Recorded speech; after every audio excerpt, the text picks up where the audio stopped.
Remember, please hit like and subscribe for me. Thank you so much. Okay, let's go. Hi, everyone. Today's Wednesday, November the 12th, and this is the Moneyball Morning Report for the Benzinga Pro platform. We're going to start with SPY today. I know it's a little bit noisy with all these great big lines. I probably should change the opacity. I don't know how to do that, but let's just make it a little less noisy. We'll keep that as our stroke. But what are we looking at? The Dow gave us an all-time high yesterday, but as we take a look at the SPY, it is a little bit sideways this morning, right? We are in breakout territory. We're coming in just through. Notice how long we stayed in here, in this big pocket, between 682 and 686. That's what we're staring down right now. We spent several days in that pocket. That's going to be our accumulation zone, and we are breaking out of it. Everything looks bullish. This looks to me like the normal run-of-the-mill institutional flow into the end of the year. They're doing what they do, and you know, that's liquidity, right? Liquidity does those sorts of things, and the biggest liquidity comes, of course, from institutional flow. What are we staring down? A gap up from 683. Let's do that. Okay, so 683.50 is the top of an accumulation zone, and you can see from the last hour, this newest hourly chart, we are building a box within a box. And, oh, for goodness sakes. Snap the grid stuff is great until it isn't. All right, and so that box gives us our general floor. My thought is the following. If we can get anywhere between 682.75 and 683.25, it's going to be a pretty good buy zone. We've got trending momentum because it's in the upper edge. We've got trending momentum shown by this also, and we're doing just fine here. I do want to add my volume by time of day here to see what we've got going on. Relative to the last 5 days of trending, it's pretty low, right? We don't have a ton of trending pressure sitting with us right now.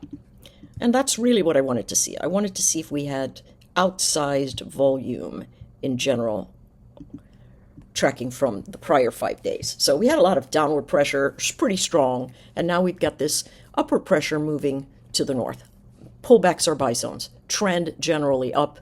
We're recapturing the VWAP here. The break above 686 takes us to 687.50. Where's the call wall? 685. The put wall, of course, for the 0 DTEs is 675, very far away. This is probably going to shift up over the next couple of days. But the width of this space tells us that the traders are still a little nervous about price flows, right? They're still a little nervous. This one, I mean, are they likely to move it up by the end of the month? Potentially, we'll just have to see, right? But put support clearly very far away at that 660 level, and the big call wall remains at 700. Let's look at the ES. Same sort of thing. Big, solid motion to the upside, coming right into the call wall. What we're staring down is bullish institutional flow, right? I suspect this is bullish institutional flow into the end of the year. Now, where have we been sitting in this base? Look at how long we sat in these zones.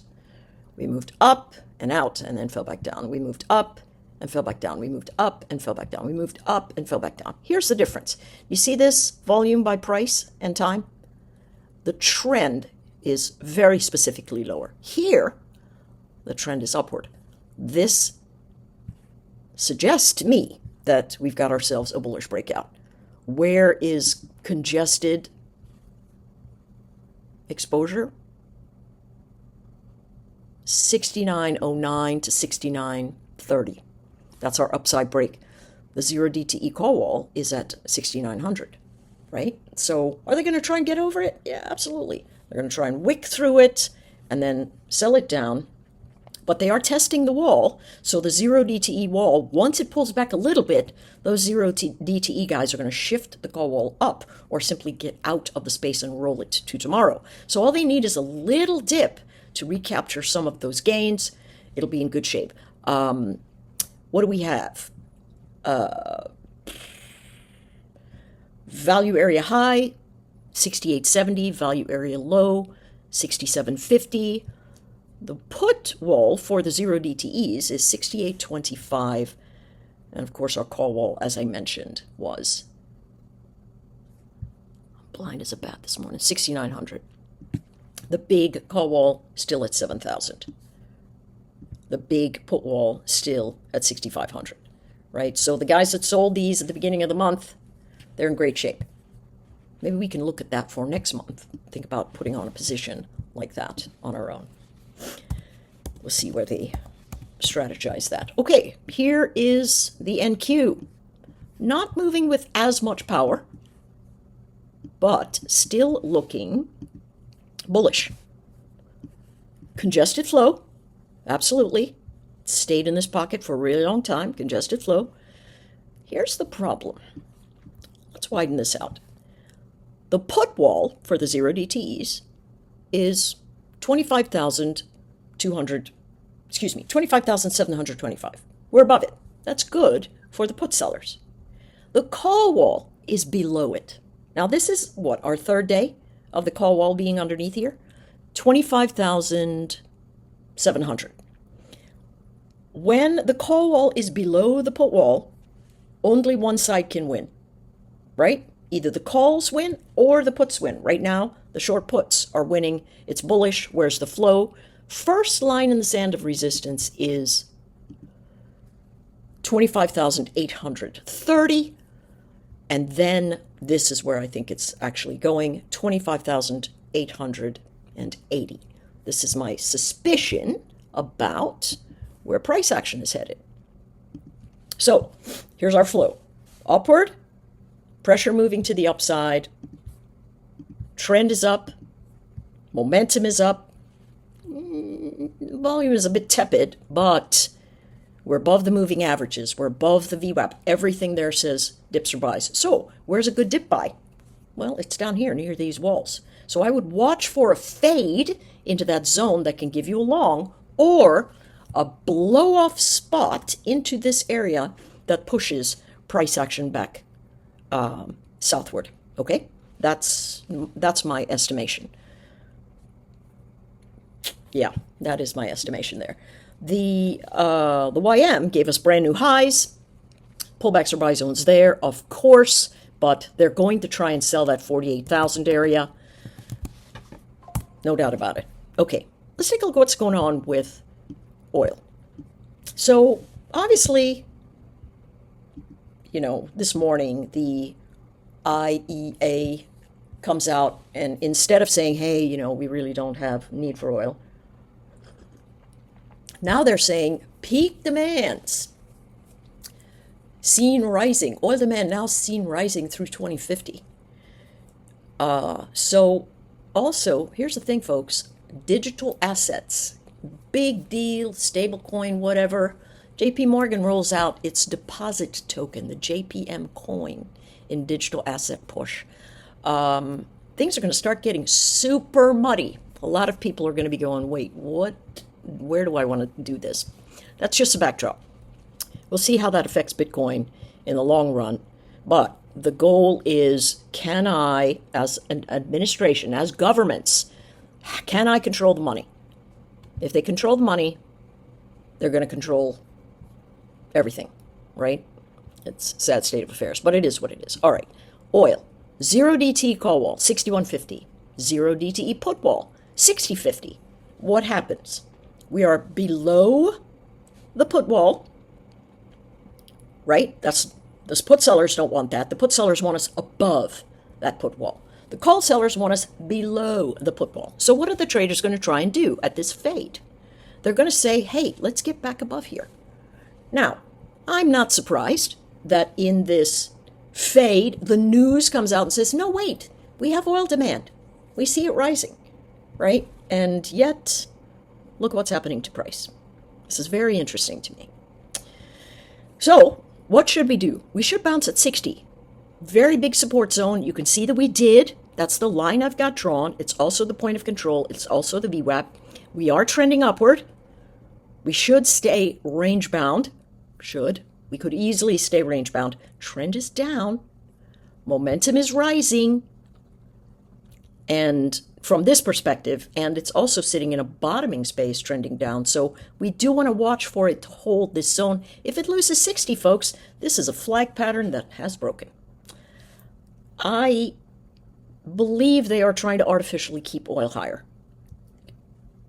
I think there's concerted effort to say, hey, listen, we know what you're doing shenanigan-wise. Let's just keep oil a little bit higher. Oil cartel wants to force the administration to have less control over energy so they can have the bigger cartel. Listen, it's all about the money. I mean, it's a very sad state, but it is. It's all about the money. Okay, so interestingly, do you know that more than anything in the Bible, Jesus talks about money? He does. He talks about how to handle money. It's very, very interesting because he knows that the love of money is the root of all evil. But that's your little Bible study for today. As we move, we do see it trending upward. Higher lows, higher highs, but it does look like a flag pattern. The 4-hour chart, you can see, it's just very sideways. Very, very sideways. Obviously, they don't want it to drop below 59. I think everyone's got that concerted effort at this juncture to keep it higher. But we'll see. Losing 60, not going to be good to hold this pattern. So if it loses it, step out of the way, watch for the failed bounce at 60, take the short. If it loses it, step out of the way, watch for the hold after it recovers 60 to take the long. That's certainly what I would do if we were following our basic mechanics. All right, gold. As many of you know, I believe that gold is in a space where it should not rise, but that's just my thought. The line in the sand for me is 4,172. Okay, so here's the thing. If it gets up and over and holds 40.70, 41.72 is the next line in the sand. It's $100 above. You can see the heavy congestion. 4-hour formation showing the same thing here. Big heavy congestion. Here's the thing. We've got ourselves a minor flag, but it's a bull flag because it's in a trend that's upward with bearish formations. That's what we're staring down. What do we expect? A pullback that holds that will allow us to buy. Momentum is neutral in general. It is neutral, but they are trying to hold these lines in the sand. So where's the good buy zone? The great buy zone is at 4,100 to 4,110. Very, very nice buy zone there. The next great buy zone is a positive test of 4,120. We had that at 3 a.m. Now, what's next? We can see accumulation of inventory between 41.25, a little slippery here because this wick falls out, into 41.23, so you want to watch your risk. The pullbacks here giving us buying pressure into 41.40. Above 41.40, you can see they stretch out into 41.50. My suspicion is this 41.72. The rise up above the wall at 40.80 to 40.70, down below that, gave us this running ledge into 41.72. If it breaks above here, folks, I suspect we could make a brand new high by the end of the year. Hard to say, but that's my suspicion. Very big call wall until the end of the month, 4,200. Where is the big put wall? Very far below us at 39.50. Okay? Dips or buys, but wait for the dip. All right? And if you come in here and you take the long at 41.25 and it doesn't immediately begin to bounce for you, take your money and run. We only want to go where we see the chart going. Don't be afraid to go, that's not moving in my direction. I'm getting out of here. Do not be afraid to do that. If it breaks above an edge, don't go, all right, well, let me let me hang on and see if it goes here. I can double down or whatever. No. Just get out and reset, because obviously the chart is not doing what you expected it to do. Okay? That's it for me, folks. This is, my third recording here. So I will see you on the streams.